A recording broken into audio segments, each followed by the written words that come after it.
Greetings, I am Iraq.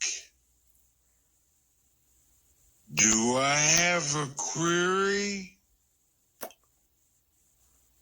I want to know, do your interdimensional connections consider the experiences of deaf, blind, or wheelchair-using individuals?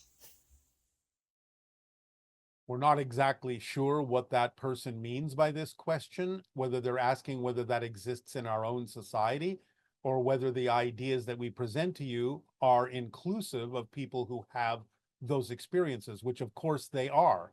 And we have discussed individually with many people the idea that many souls may choose those particular experiences as challenges that can help humanity figure out how to relate to those people in different ways, how to communicate with those people in different ways, how to even cure those conditions, perhaps in certain circumstances. So, souls that take on what may appear to be those limitations are often very advanced souls who have some lessons to teach humanity about how humanity relates to people with those kinds of particular conditions. So, of course, they are included in everything that we're talking about. Hi. Good day. Good day. Hi, Bashar. How are you? Perfect. And you? You look perfect. I'm close to perfect. I'm You getting are there. perfect as you are. Thank you. I needed You to will hear that. always change, you will always improve, but at every given moment, you are a perfect representation of whatever it is you are at this moment. Thank you so much. I have a pretty interesting story to share with you, and some questions that follow. All right. Um, During meditation one day, the energy and the consciousness of Mother Ayahuasca came to me, and Yes. I sat with it, and it felt really good. And I didn't necessarily say, "Oh my gosh, I need to go do ayahuasca," but the medicine came to me through people, and it was really nice. And shortly after, that was about 8 months ago, and a month or two after, you came into my consciousness, and I found your teachings. And your Yes. teachings have really helped me move from believing into knowing. All right. And it has changed my frequency a bit, and Oh, yes, quite a bit. but it brings challenges, new ones, and Absolutely. That's what they're for. I'm enjoying the challenges. And then I came across your crystal skulls, and I said, "Oh my gosh, I want to get a crystal skull." And I got one, and it was pink, and that was a big synchronicity for me. If I could articulate my authentic frequency, I would be shades of pink, and depending on how I feel, the shade of pink changes.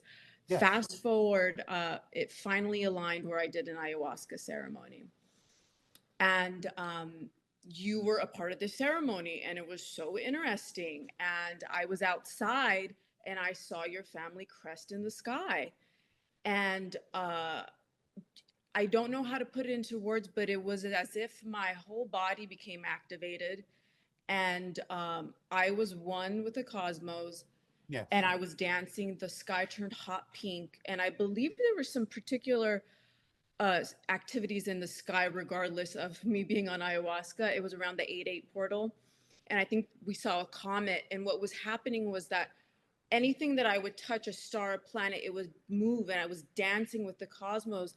And it happened to be there was people that were witnessing and watching me experience this, which was nice for me. Anywho, it was just a bunch of information coming, and I didn't know necessarily what to do with it, but I was receiving it. And then the next day,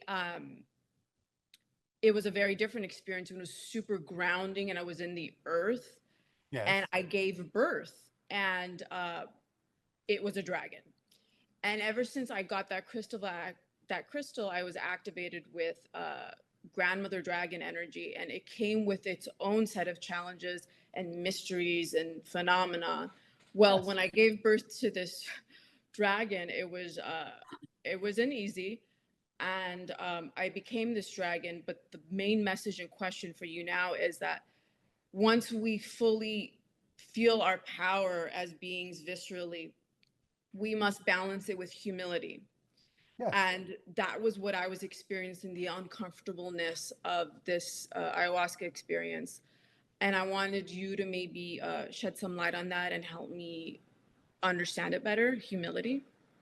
All right. Well, again, it's connected to the idea of grounding. It's connected to the understanding that you are an expression of nature.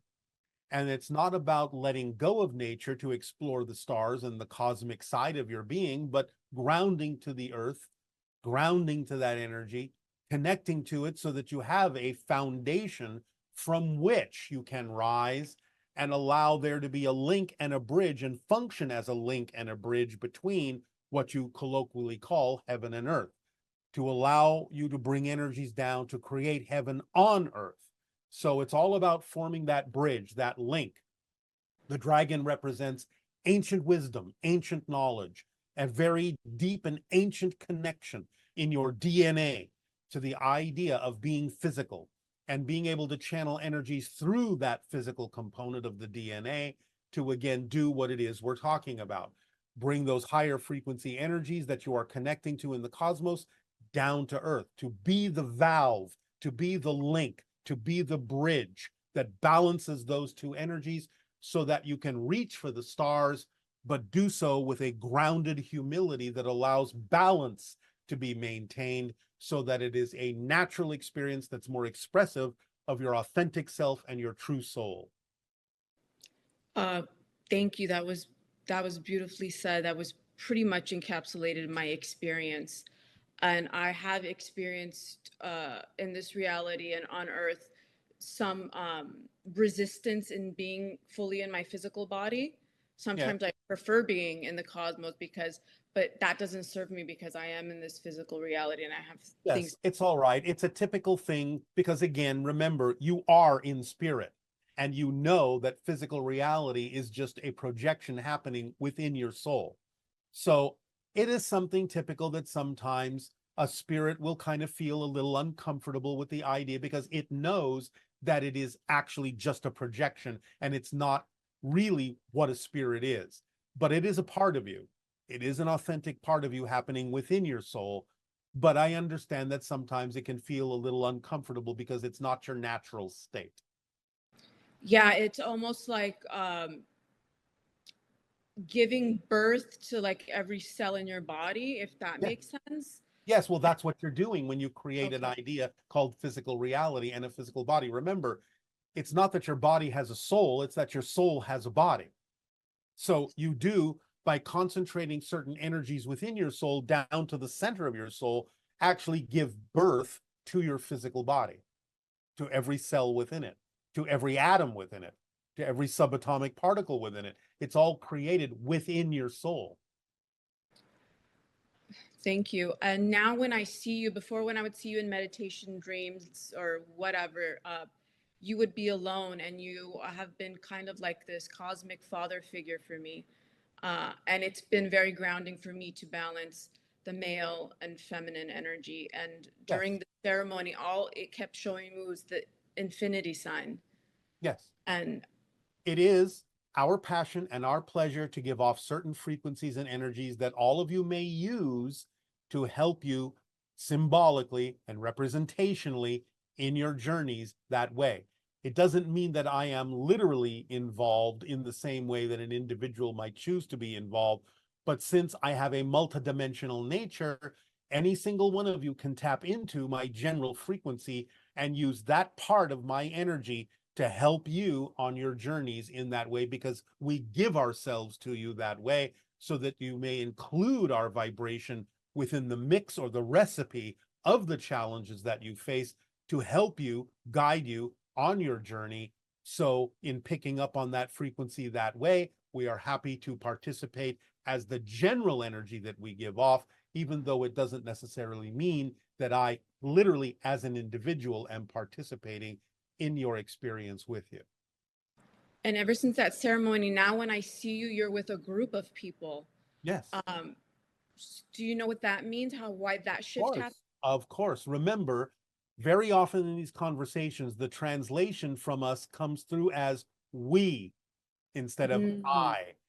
That is because I am connected to a group of individuals, many individuals, a multitude of individuals telepathically, and we come through together as a group. I am simply the representation of that group. As a single entity, as a single individual, I am facilitating that. But I am, in essence, a multidimensional group of entities. That And now is the level on which my species exists, as a multidimensional group of entities for every individual. So we come through as a group. wow, that makes a lot of sense. And now that I'm looking at your background in the trees, I've been connecting to trees my whole entire life, but of late, like a tree will just call me and I'll Yeah. just put my hand on it and I just that feeling of being alone is kind of gone. Well, Can yes, because you're connecting to the extraterrestrials forest. You're can connecting extra to you're sorry. connecting to the forest. You're connecting to the underground network of the roots and the systems that allow trees to know that they are, in essence, not necessarily just individuals, but they are, in essence, a group, a forest, a grove, a collection. They are conscious in their own way and communicating with you. Yes, I recently tried one of your manifestation techniques with drawing instead of using words and Yes. encapsulating the emotion and then burning it. I I I I haven't I haven't manifested this quickly in my entire life. It's like it's something about removing the words and just having the image and drawing it. Well, that's how you actually use telepathy, is with Mhm. imagery and feeling, not with words. So it's a way of allowing yourself to begin to explore how to become more telepathic. Does that help you? All of this helped me so much. I'm truly grateful for this experience. We deeply appreciate your willingness to apply this information and change yourself in a more positive way. So we thank you. Aveo. Good day. Aveo, good day. Hi, Bashar. I'm currently training as a salesman to have online meetings with prospective clients who have expressed interest in a company's product or service. And I was hoping you could help me to understand the most important things I need to know about acting with integrity and being of the most help that I possibly can to my prospects. Focus not on the idea of selling the product, but how the product serves those to whom you are selling. In other words, how can our product help you? How can it serve your needs? How can it help you become more of what it is you prefer to become? How can it help change your life in ways that make your life more the way you would prefer it to be? So it's all about the idea of how what you do can better serve the people that you are, quote unquote, selling to, rather than focusing on the idea of selling to them. It's about serving them. And then the sales will happen automatically where it needs to, if you allow them to be excited about what your product can do for them. And it's all about how it can serve them. Good day. Good day. Good day. Greetings, family. Welcome to my home. My passion is being a teacher and a mother. And I am now understanding that I am a preparer of the way for the new 6th hybrid race here on planet Earth. In the Sedona transmission, you mentioned in your civilization that you are all parents to all children.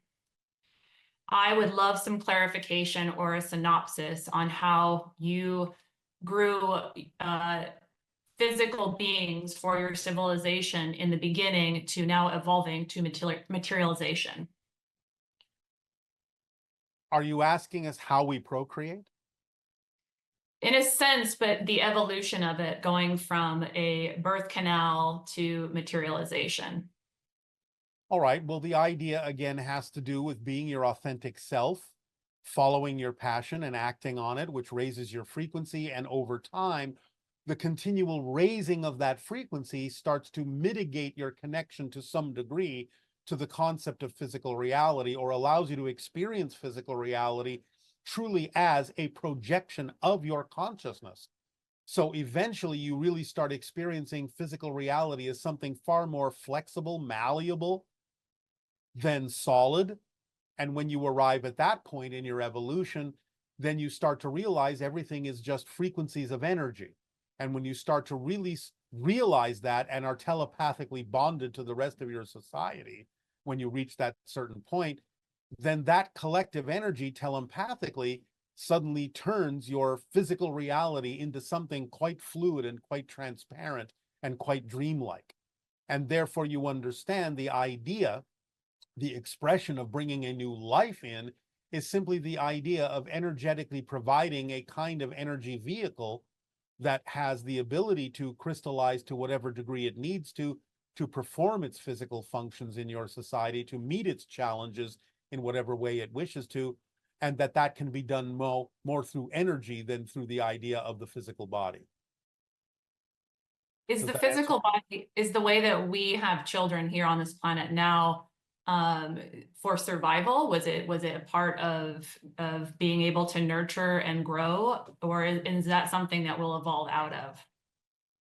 Eventually, it is something that you will evolve into a little bit differently. You will maintain it for quite some time, but you will experience it differently as you evolve over the next 1,000 of your years. It will be something that will happen a little bit differently. It's a little bit challenging to describe the differences for you, but let us just say, if we could give you a rough analogy, it would be more like you're still giving birth physically, but it takes on a more dreamlike quality.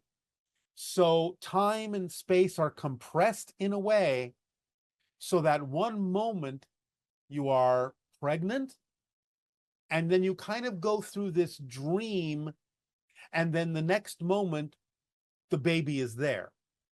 So there is a collapsing of your physical materiality, still connecting to physicality, but taking on a more dreamlike quality so that you don't really experience the birthing process in exactly the same way you experience it, more like going into a dream state, an astral state, experiencing directly the connection with the spirit of the child. And the next thing you know, when you wake up from that dream, the child is there. The child has been physically born. So it's going to be more like that. Thank you. I actually had a similar experience. I was what was called currently as a gestational surrogate, and I was the biological mother to a child that was not genetically related to me. And what my question regarding that is, there's something that is being shown in science called microchimerism, Yes. and that is the exchange of cells. Yes. My question is, what information is in the exchange of cells between mother and fetus? And why do we carry it for the rest of our lives? Well, because you're part of the same soul family. So it's a way of creating an imprinting to know that there is always a connection with that being. And it's done through the exchange of genetic material physically as a representation of the soul family connection that you have and the agreement you made to be the mother, to be the vehicle to bring through that particular entity into physicalness, even though you are not initially genetically connected. The genetic exchange shows you that you are connected on a soul level. Are we going to evolve away from mother, father into all parent? Well, to some degree. Again, those distinctions will to some degree remain, but again, it will become more broadly understood and more telepathically experienced in a more balanced way. Thank you. In the Sedona transmission, you brought through, and your channel brought through an entity that was kind of hinted at being revealed, connecting the heart and the mind, but I have yet to hear if it is time to reveal who that was. It was a mantis being. Okay, that's what I thought. My next question is, at the Sedona transmission, I had the pleasure of sitting in front of your channel, and the channel began to look like a mirage. And was in that moment where I was able to see that, was I also quasi-physical? To some degree, yes. You were allowing physical reality to not be as real, as solid. You were allowing yourself to pick up on our frequency a little bit more, and therefore experience reality a little bit more like we do, where we don't experience it as being solid. We experience it as being more of a multidimensional mirage. My last question is, I would like to create a documentary film about my story as a gestational surrogate, which actually is the biological or the birth mother to these children. Yet I'm finding that it is a passion, but there is an undercurrent of anger, as the experience I went through was very painful but beneficial. And it is the catalyst to this. And my hope is to bring out all the information so women that decide to be a carrier can have all the information to make a conscious choice. That's fine.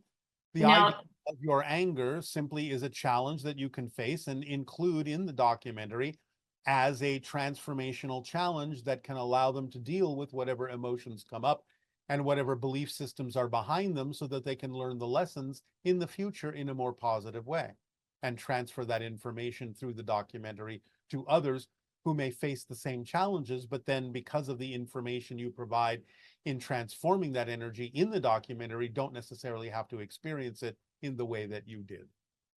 thank you. I needed to hear that today. All right. That is all. All right. Then we thank you. Aveo. Good day. Aveo. Hey Bashar, it's Mehul from Toronto. I'm just wondering, since it's been 1 year since you've announced that we're 1 minute from midnight, how many seconds from midnight are we right now? 27 seconds.